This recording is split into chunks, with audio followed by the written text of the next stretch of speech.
Welcome back to Good Dreams. Today we are launching a brand new special interview segment we are calling Dreaming with the Developers.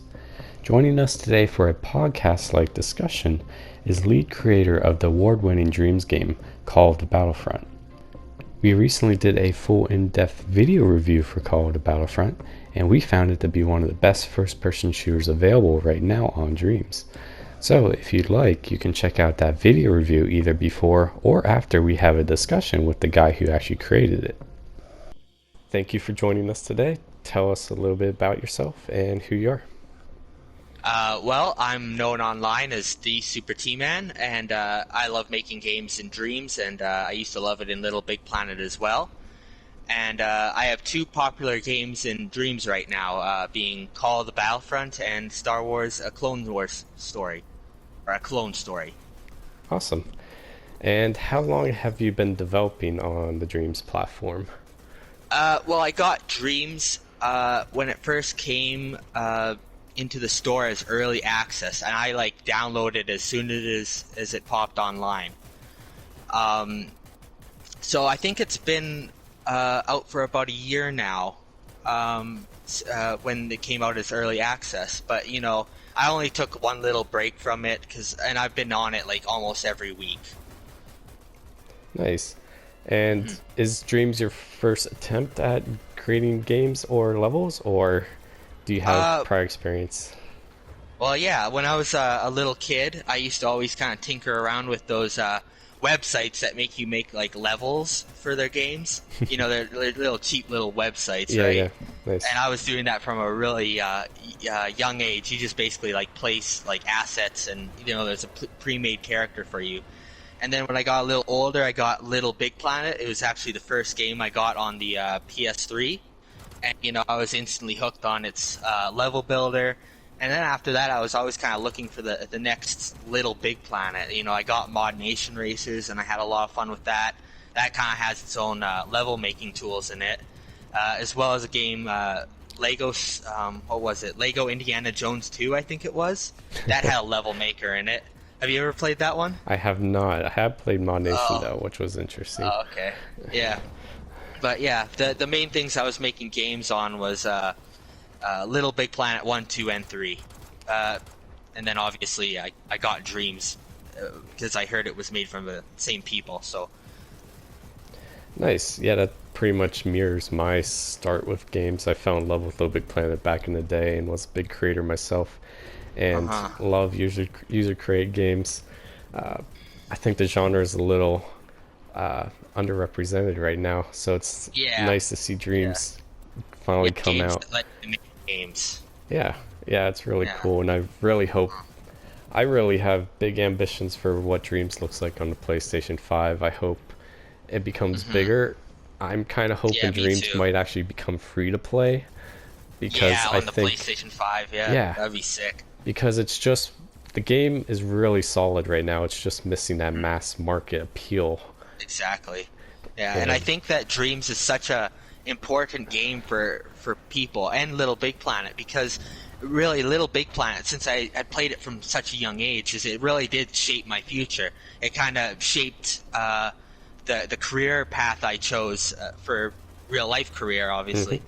I'm kind of into electrical engineering and computer programming right now. Oh, nice. And I learned that logic from that method of thinking from Little Big Planet, and a lot of that stuff, that the way of thinking from making games and the problem solving techniques, they really do carry over into real life, and they really did help me when I got to college. That's awesome. Do you have any ambitions to release a video game for sale on the typical mass market, either a mobile app or indie developed game for PlayStation? That would be awesome. We'll see where I go in the future, because I guess my dream job would be making games, as a career. I think that would be so much fun. And I do have some software experience. I know C++ and Python, so nice. Yeah, same. It's definitely somewhere I could go with. I'm going to be going to school pretty soon for computer engineering and electrical engineering. So it's maybe somewhere I could go. I could end up in software development and game development.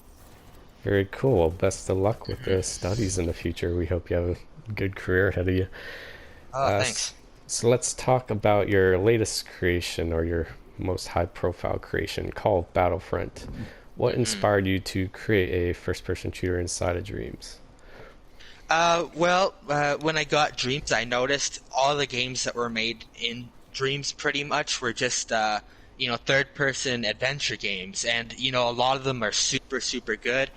But I noticed there wasn't really any first-person shooters in Dreams. And, that's like my favorite genre to play. I'm playing by myself or friends.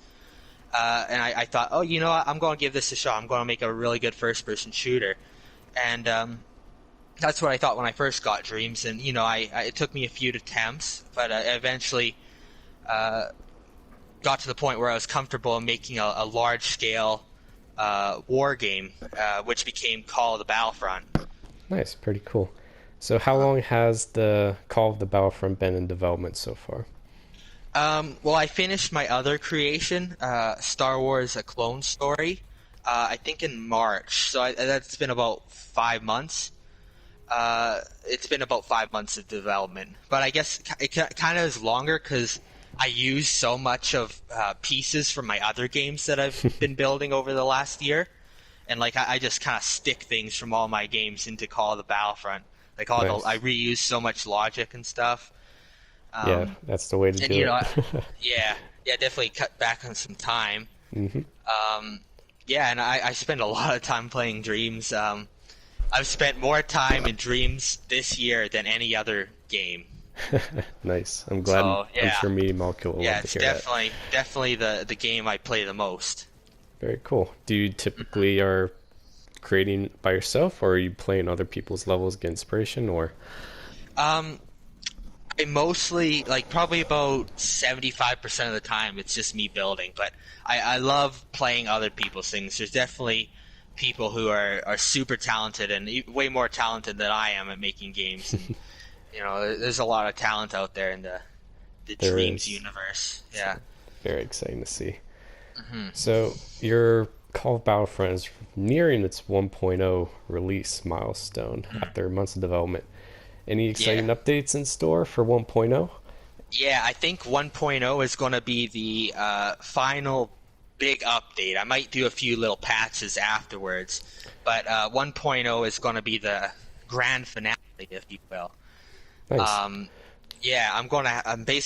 actually started working on the update today. I was working on a side project for a little while, but I'm designing a new map. It's going to be kind of a space station, of inspired by the Death Star a little bit.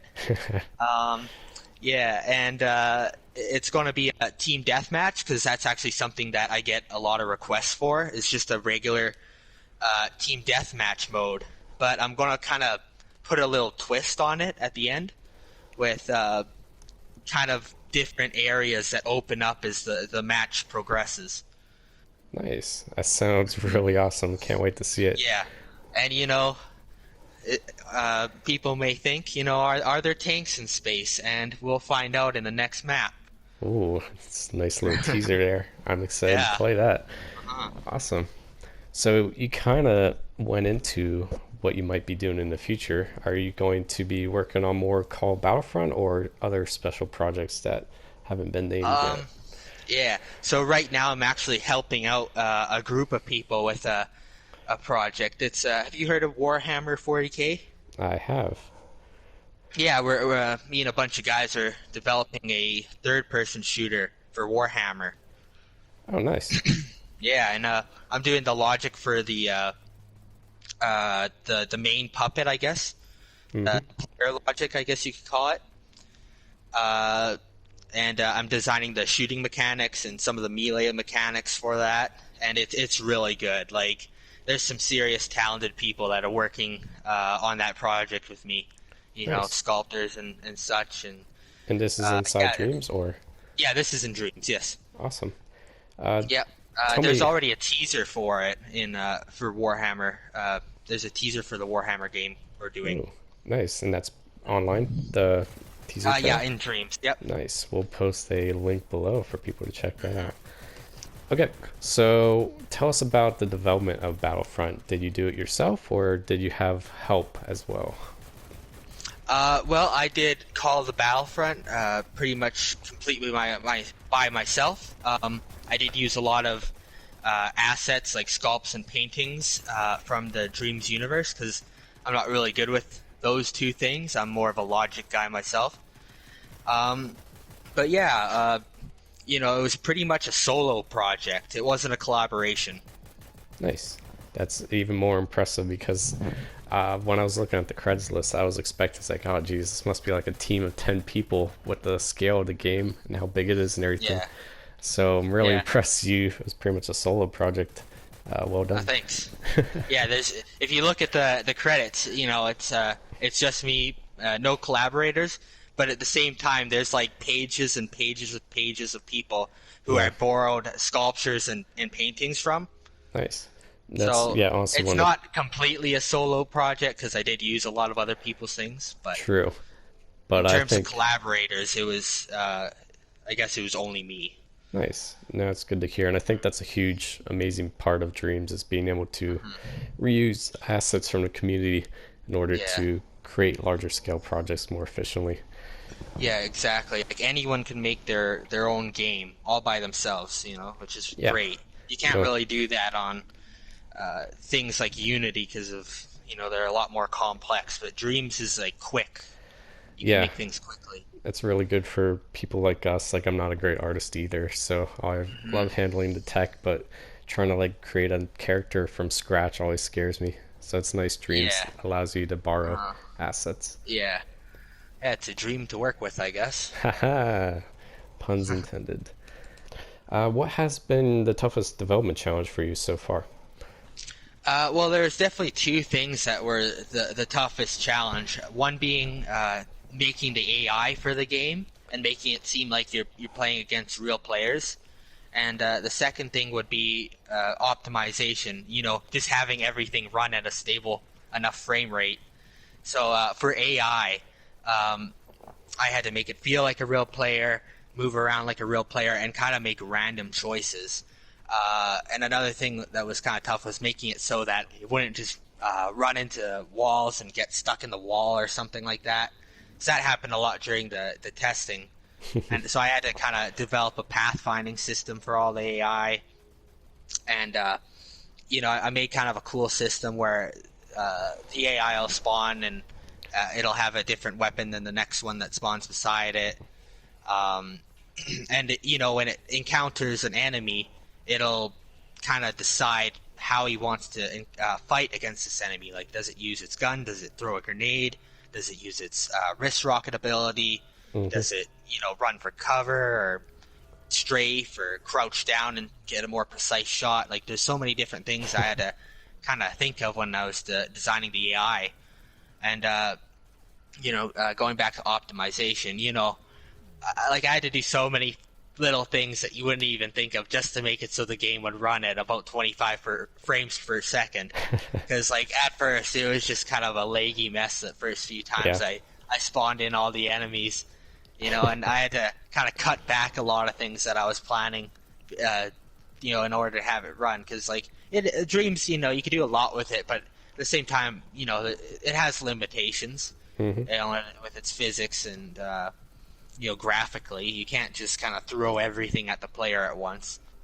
So I was Nice. originally going to try and spawn in more puppets Yeah. and kind of have like more of a battlefield kind of a scale, but I could only do about, I think the max I have is like a 4v4 with vehicles Got in yeah. that first map. So yeah, I had to kind of figure out, what's the max I could spawn and doing like little things that you wouldn't think of, like deleting connectors from the puppets because those kind of take up a lot of space in Hmm. the physics engine.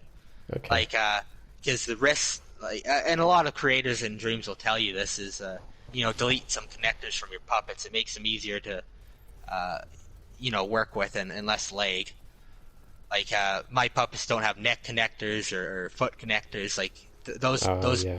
body parts are kind of frozen in place. Gotcha. Yeah. Yeah. That's interesting, and of course that multiplies for every puppet you have. So if you take off Yeah, three exactly. connections per Three person, connectors. multiply it by four or whatever. Yeah, it Interesting. definitely when I took out the connectors, some of the non-essential connectors from the puppets, it made everything run a lot smoother. Nice. So is the game pretty much chugging at max capacity right now? There's not much room for any other. Yeah, yeah. If I were to spawn in a couple more puppets, it'd probably blow up the PlayStation or something. My Nice. PlayStation really screams at me when I'm running my game. Yeah. That's funny to hear. Another thing that really helped me with optimization though was the test tool that they have in the toolkit. Mm, Like you could kind of analyze your gameplay after you do a test try, mm-hmm. and that was definitely really helpful. Like it gives you warnings at certain points of your gameplay when you go back and watch it. There's like overdraw tools where you can see which things are graphically the hardest on the system, I guess. And Nice. if you're getting physics warnings or anything like that. Yeah, that sounds like a great top tip for any other creators listening out there Yeah, who want to make a yeah, ambitious definitely game learn how like to this. use those tools. Awesome.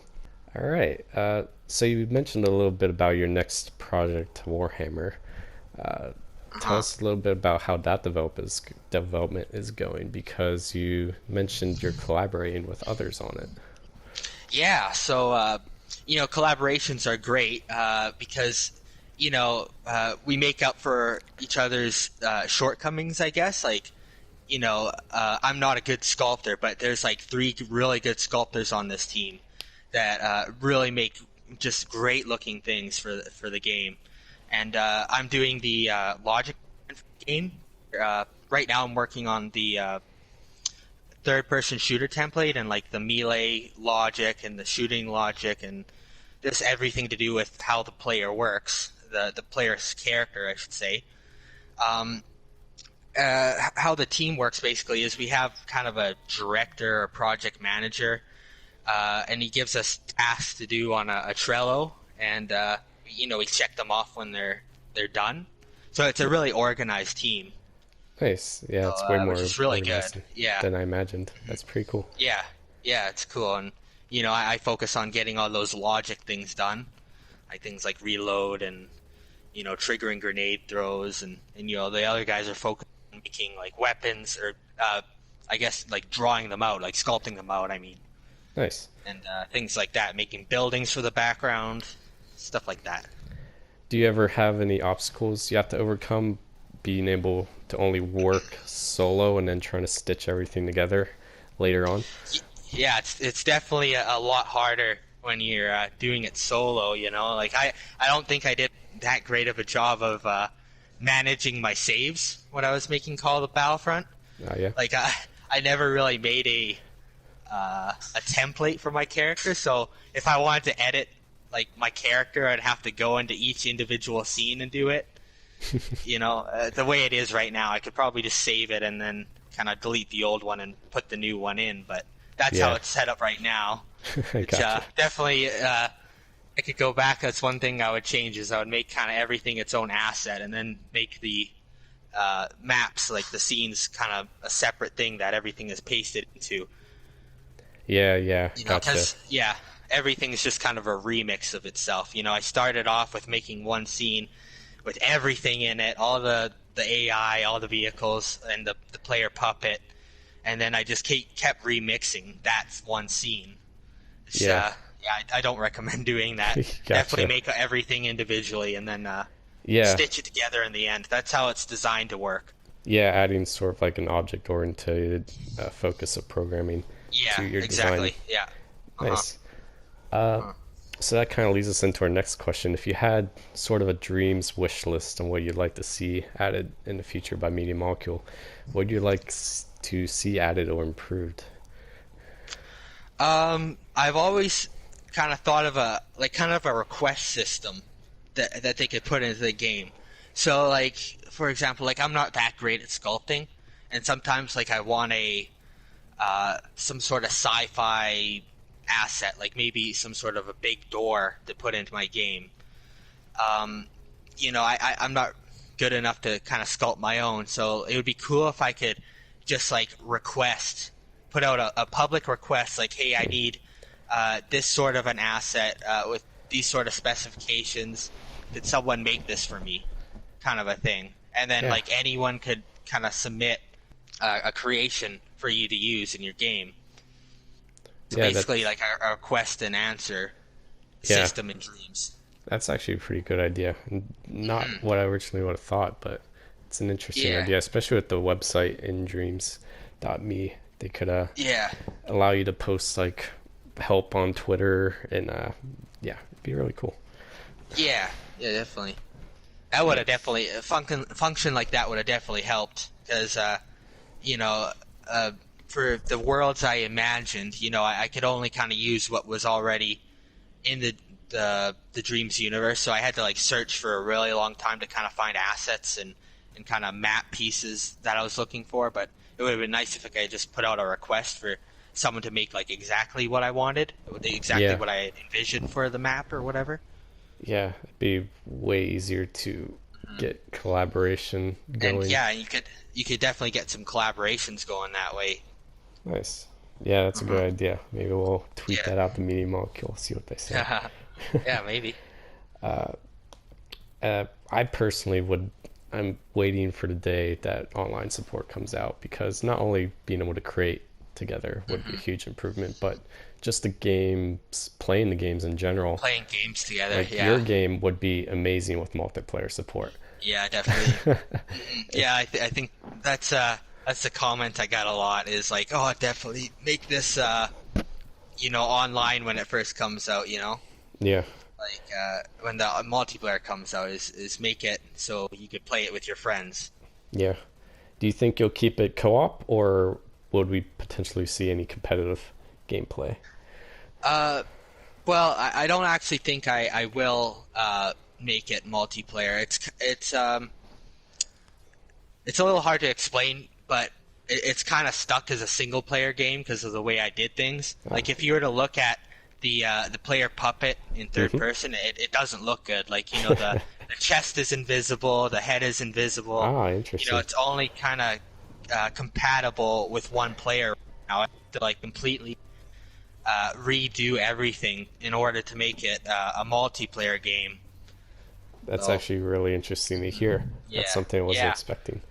It would I would have to rebuild everything from the ground up, I think, in order to make it a multiplayer experience.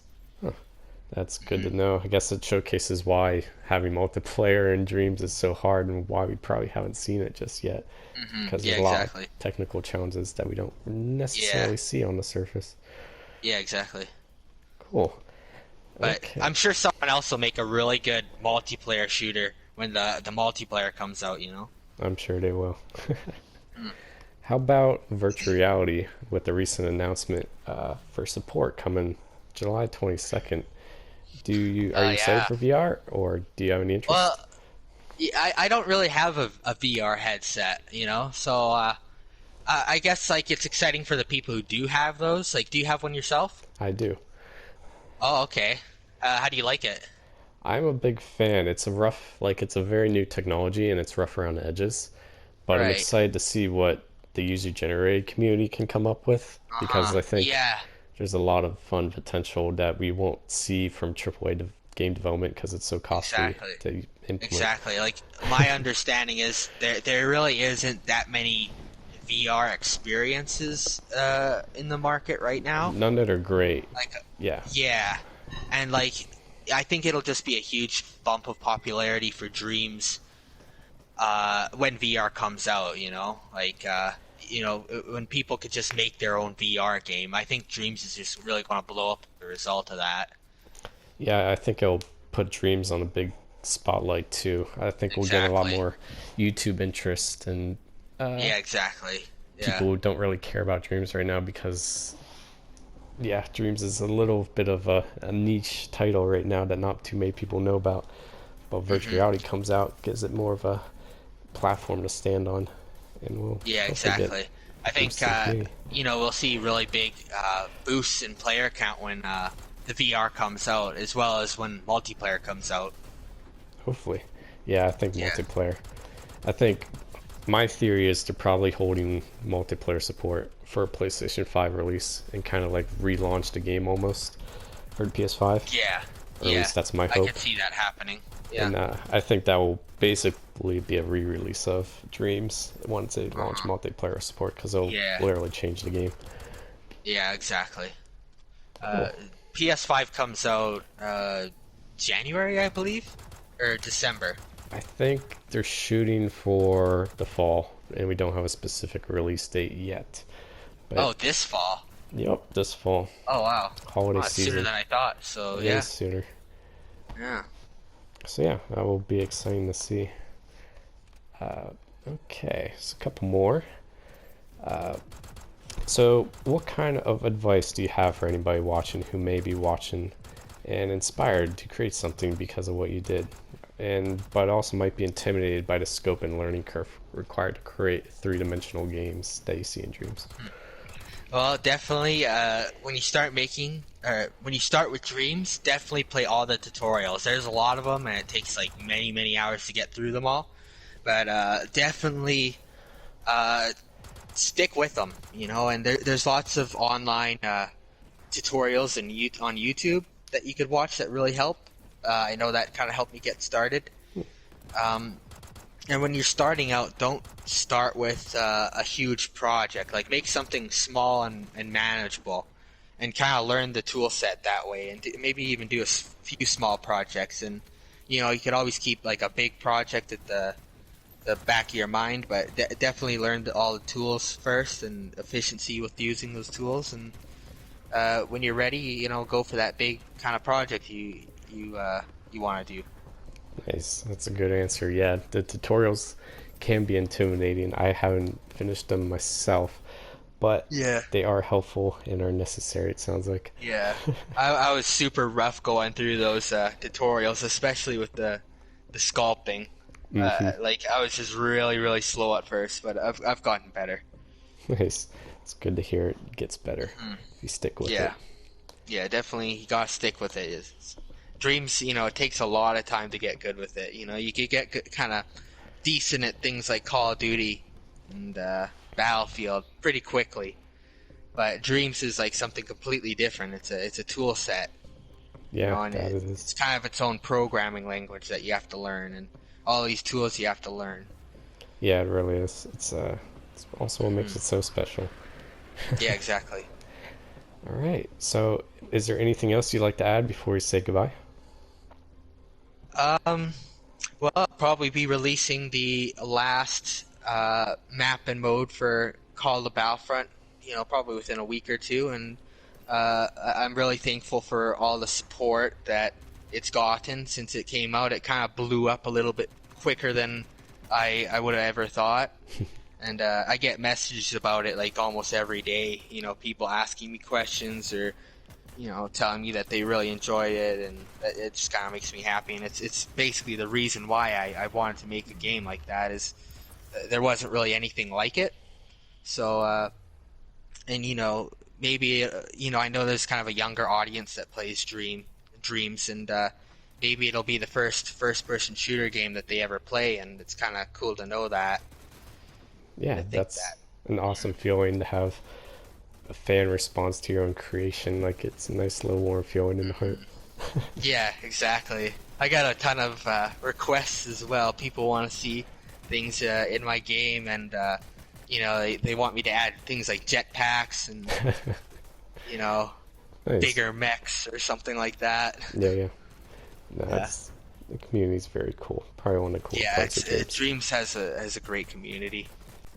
That's really wonderful to hear. Well, thank you so much for joining us, the Super Team Man. We'll be posting all your links to your levels and future projects in the comments below so people can check those out. But for now, best of luck on your future development and schooling. And for our viewers, sweet dreams, guys. Thanks for watching. If you would like to watch the video for our review of Call of Battlefront, please click the video you see in front of you right now.